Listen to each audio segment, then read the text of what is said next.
Hi everyone and welcome back to another video. So if you are dealing with Wi-Fi issues, mobile data problems, Bluetooth errors, VPN glitches or call failures, updating network settings is one of the most effective fixes. In iPhone settings 2026, this process refreshes all network configurations safely.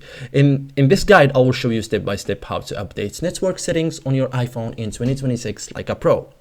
So, important before you start, updating network settings will remove saved Wi-Fi networks and passwords, will reset data, mobile data, Bluetooth, VPN, and APN settings, and keep your app's data, photos, and files safe, so it doesn't delete personal data. So now go to settings.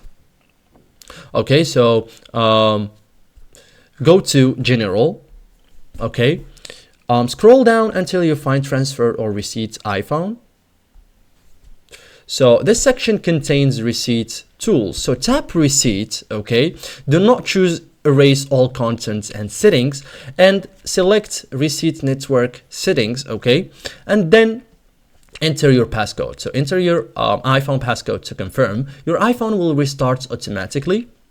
After restart, Wi-Fi or mobile data or Bluetooth or VPN receipts, network bugs cleared, signal reconnect fresh, career settings reload, and you will need to reconnect to Wi-Fi. Okay, so after receipts, rejoin Wi-Fi networks, reappear Bluetooth devices, and re-enable VPN if used. So thank you guys for watching this video and see you guys in the next tutorial.